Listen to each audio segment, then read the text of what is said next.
आज हम स्टार्ट करते हैं एक्सरसाइज 9.1 का क्वेश्चन नंबर 13।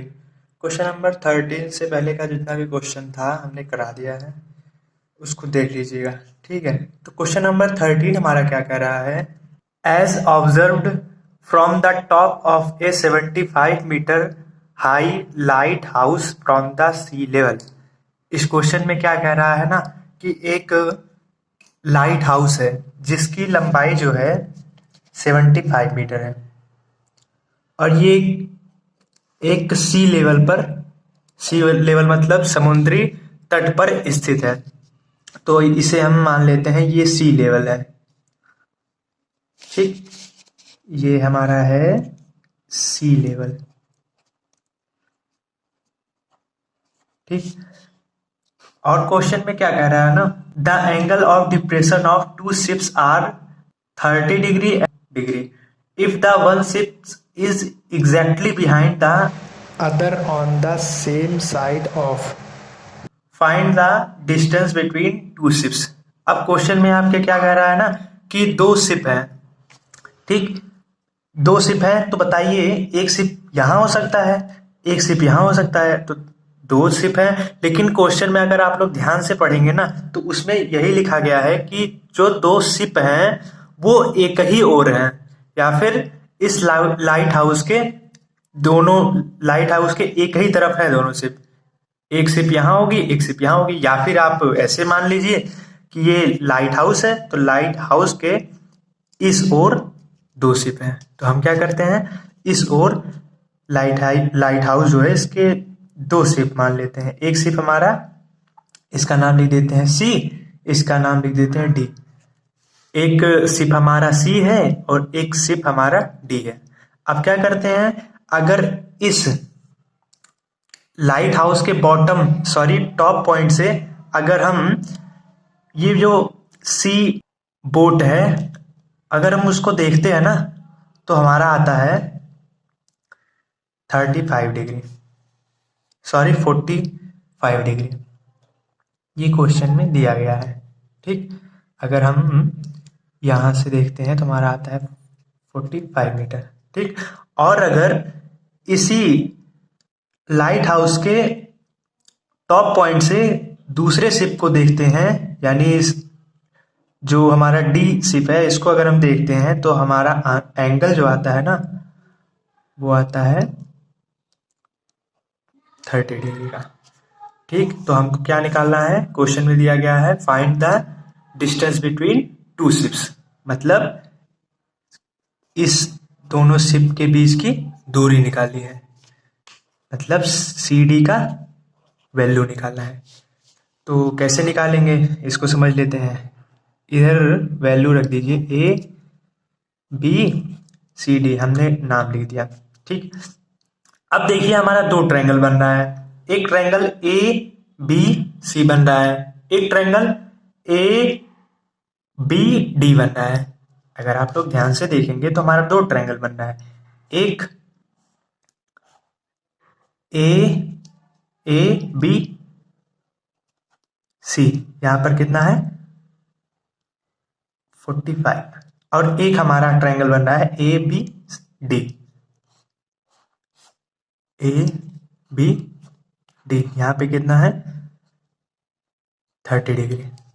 ठीक है, अब हम क्या करते हैं ना कि दो ट्रायंगल तो हमारा बन रहा है, तो दोनों ट्रायंगल में से केवल हमको एक ट्रायंगल को पहले सॉल्व करना है। तो हम क्या करते हैं, जो सबसे बड़ा वाला एंगल है इसको हम लोग पहले सॉल्व करते हैं।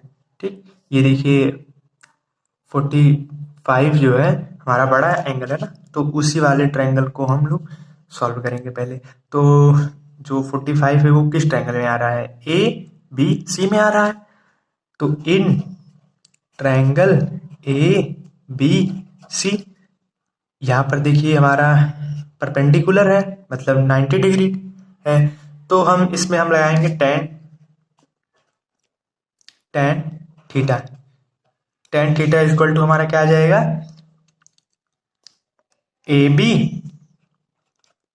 क्योंकि ये देखिए हमारा ए बी है, और अपॉन सी डी हमारा आ जाएगा। ठीक, यहां पर लिख दीजिए टेन थीटा, थीटा यहाँ पे इसमें कितना है 45 है, 45 degree is equal to A B, A B हमारा 75 है, 75 लिख दीजिए upon B C, B C का वैल्यू तो हमको नहीं पता तो यहाँ पे लिख देंगे बी सी। और tan 45 का वैल्यू कितना होता है 1 होता है, तो 1 is equal to 75 upon B C, B C is equal to 75 metre. चूंकि हमको सी डी का वैल्यू निकालना है ना, और सी डी देखिए हमारे यहाँ पर है, तो पहले इस ट्रायंगल को हमने सॉल्व किया, अब हम इस ट्रायंगल को सॉल्व करके सी डी का वैल्यू निकालेंगे। कैसे, इसको देखिएगा, in triangle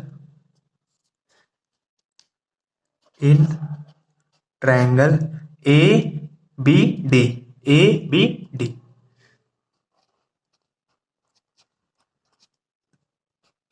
tan theta is equal to A B upon base हमारा आ जाएगा बी डी। यहां पर देखिए थीटा लिखा है, इसमें थीटा का वैल्यू कितना है, ट्रायंगल ए बी डी में, ए बी डी में, ए बी डी में हमारा थीटा कितना है 30 है ना, यहाँ पर थीटा की जगह आप लिख दीजिए 30।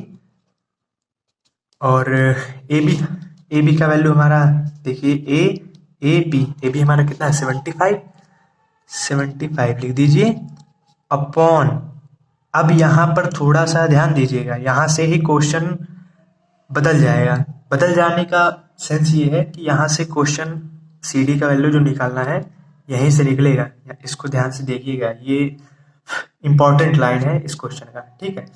यहाँ पर देखिए लिखा है बी डी, हम क्या करते हैं, ये जो हमारी पूरी लाइन है इसको हम यहाँ पर खींच देते हैं। यहाँ पर देखिए बी है, यहाँ बी लिख दीजिए, यहाँ पर सी है, यहाँ सी लिख दीजिए, यहाँ पर डी है, यहाँ पर डी लिख दीजिए, ठीक है। अगर आप लोग ध्यान से देखेंगे, अगर हम बी डी लिखें, बी डी इक्वल टू हमारा क्या होगा, बी डी इक्वल टू हमारा होगा, अगर हम बी सी और सी डी को जोड़ देंगे तो हमारा बी डी नहीं बन जाएगा। आप ही लोग बताइए, हमने क्या किया, इस वाली लाइन को हमने यहाँ पर कर लिया, और फिर हमने देखा कि अगर हम बी डी में बी डी बराबर लिखते हैं बी सी, मतलब बी सी और सी डी दोनों को जोड़ देंगे तो हमारा बी डी नहीं बन जाएगा। ये बी सी हमारा, ये बी सी और सी डी दोनों को जोड़ दिए, हमारा क्या बन गया, बड़ा वाला बी डी, ठीक है। तो हम इस बी डी के जगह पे, यहाँ पर देखिए बी डी लिखा है, तो इस बी डी के जगह पे हम B C plus C D लिख सकते हैं कि नहीं, बिल्कुल लिख सकते हैं। Sorry, B C plus C D है यहाँ पर ना, बी सी और सी डी है यहाँ पर सी डी लिख दीजिए, क्योंकि देखिए बी सी है, B C plus C D दोनों को जोड़ेंगे हमारा बी डी आ जाएगा, यहाँ पर लिख दीजिए सी डी, डेट्स इट।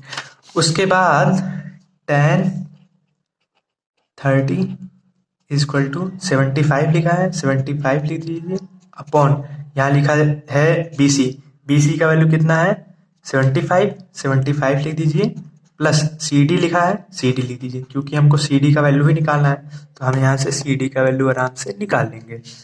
तो देखिए tan 30 का वैल्यू कितना होता है 1/√3 is equal to 75 plus C D, cross multiplication करा दीजिए तो हमारा आ जाएगा 75 plus C D is equal to 75√3, तो C D is equal to हमारा आ जाएगा 75√3 माइनस 75, अब कॉमन ले लीजिए 75, तो हमारा यही आ जाएगा, मीटर लिख दीजिए, क्योंकि हमको सी डी का वैल्यू ही निकालना था, सी डी का वैल्यू हमारा आ गया।